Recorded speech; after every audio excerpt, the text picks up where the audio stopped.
Tuhan bersamamu. Inilah Injil suci Yesus Kristus menurut Matius, bab 8, ayat 1 sampai dengan ayat 4. Yesus menyembuhkan seorang yang sakit kusta.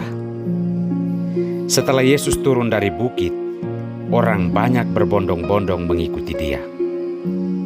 Maka datanglah seorang yang sakit kusta kepadanya, lalu sujud menyembah dia dan berkata, "Tuan, jika Tuan mau, Tuan dapat mentahirkan aku."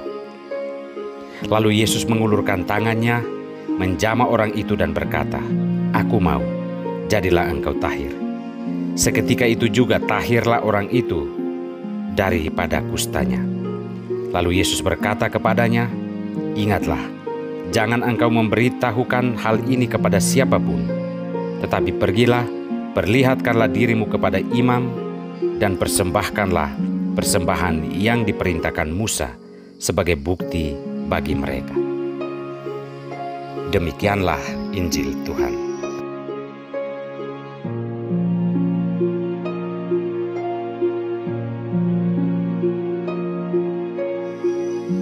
Pegang janji. Inilah sampan bersama saya, Pater Domikevi, SVD. Bapak, Ibu, saudara-saudariku yang terkasih, dimanapun Anda berada saat ini.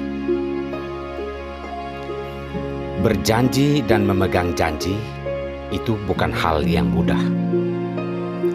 Alasan utamanya adalah janji itu bukanlah sesuatu yang nyata. Waktu-waktu antara janji dan kenyataan yang tak kunjung datang selalu membahasakan sesuatu. Benarkah janji itu? Sampai kapankah janji itu akan terpenuhi? Kegalauan menanti janji itulah saat-saat genting janji itu dipertahankan atau tidak. Hal ini dikarenakan oleh sifat manusiawi kita yang tidak mau lama menunggu. Ingin cepat-cepat melihat hasil daripada menunggu lama atau berusaha untuk tabah. Maka ingkar janji, melanggar janji dan mengkhianati janji selalu karena ada waktu luang dan dorongan hati untuk ingin cepat mendapatkan apa yang dijanjikan.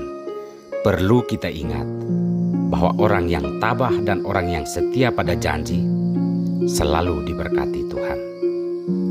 Saudara-saudariku terkasih, Abraham berusia hampir 100 tahun. Ketika Allah menjanjikan keturunan baginya, ia ada dalam bilangan umur demikian.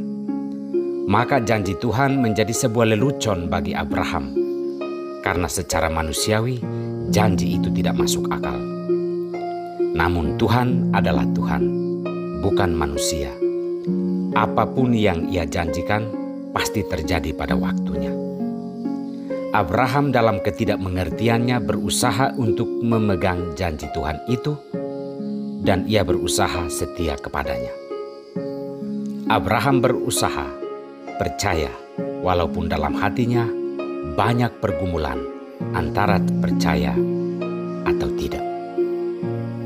Tetapi imannya kepada Allah jauh lebih kuat dari reaksi kemanusiaannya. Dalam Injil, kita mendengar bagaimana seorang kusta berusaha untuk menembusi batas-batas sosial yang telah ditetapkan baginya sebagai seorang kusta. Ia tidak peduli bahwa ia tidak boleh ada dalam kerumunan manusia-manusia sehat.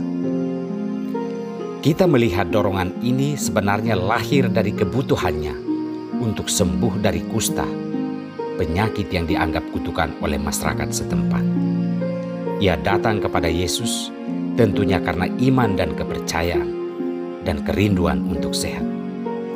Mungkin juga ia tahu bahwa Yesus adalah janji Allah yang telah nyata bagi Israel, bahwa dialah satu-satunya penyelamat yang dijanjikan Allah. Apa salahnya kalau ia datang kepadanya? Maka ketika ia meminta untuk disembuhkan, Yesus tidak sepatah kata pun menolak. Orang itu ditahirkan dan ia harus memenuhi hukum Taurat, yakni membawa persembahan sebagaimana yang diperintahkan Musa setelah ia ditahirkan. Inilah buah dan berkat bagi orang yang percaya dan yang setia kepada janji Allah atau ingat akan janji Allah. Ia akan mendapatkan berkat pada waktunya. Bapak, Ibu, saudara-saudariku yang terkasih, Abraham dan orang kusta ada dalam situasi batas yang berbeda. Akan tetapi iman yang mereka miliki dan kesetiaan untuk menantikan kebaikan Tuhan telah membuat mereka mendapatkan apa yang Tuhan janjikan bagi manusia. Iman dan kepercayaan memang sangat dibutuhkan untuk menembusi situasi-situasi batas yang kita hadapi dalam hidup. Iman kita jangan sampai hanya sebatas ikut berbondong-bondong, tetapi kita mesti menentukan sikap secara pribadi untuk datang mencari Tuhan. Jika belum waktunya, kita harus mendapatkan apa yang kita butuhkan. Kita harus tetap setia menunggu, karena Allah adalah Dia yang setia pada janjinya. Semoga kita berusaha untuk memegang janji Tuhan melalui kesaksian hidup beriman yang baik dan benar. Tuhan memberkati kita semua.